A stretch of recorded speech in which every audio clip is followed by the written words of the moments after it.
வணக்கம் நேர்களே, தஞ்சாவூர் சமையல் சந்தோஷினி. இந்த கொள்ளு தண்ணி வேக வச்ச தண்ணிக்கும் இதில் ரசம் வைக்கலாம் வாங்க. இப்போ அடுப்பை ஆன் பண்ணி கடாய் போட்டிருக்கேன், ஆயில் ஊற்றிருக்கேன். இப்போ கடுகு போட்டுடலாம். இப்போ கடுகு வெடிச்சிருச்சுங்க. பூண்டு போட்டுடலாம், பச்சை மிளகா, கருவேப்பிலை,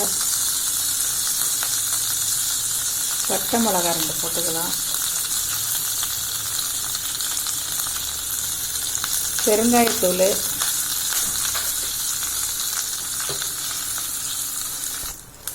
தக்காளி போட்டுடலாங்க.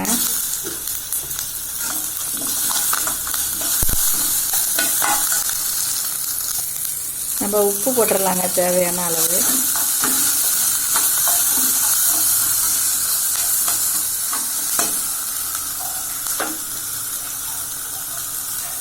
இப்போ அந்த கொள்ளு தண்ணியை நம்ம எடுத்து ஊற்றிடலாம். இந்த அளவுக்கு புளி கரைச்சி வச்சுருக்கேங்க, அதை ஊற்றிக்கலாம். நீங்கள் தேவையான அளவு ஊற்றிக்கங்க.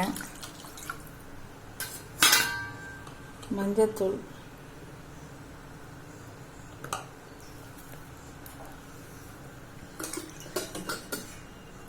இப்போ நம்ம கொஞ்சம் தண்ணி ஊற்றிக்கலாங்க.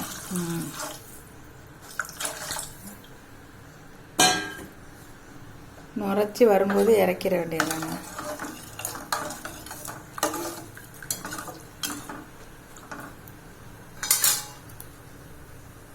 மிளகு ஜீரகத்தூள் போட்டாங்க, அவ்வளோதாங்க, ரெடி ஆகிட்டு ரசம்.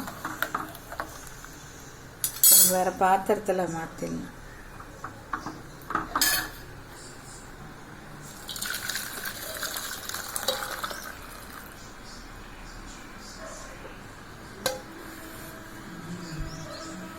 ரசம் ரெடி ஆயிடுச்சுங்க, கொள்ளு ரசம் ரெடி ஆகிட்டு. இந்த வீடியோ பிடிச்சிருந்தா லைக் பண்ணுங்கள், ஷேர் பண்ணுங்கள், சப்ஸ்கிரைப் பண்ணுங்கள். வாழ்க வளமுடன்.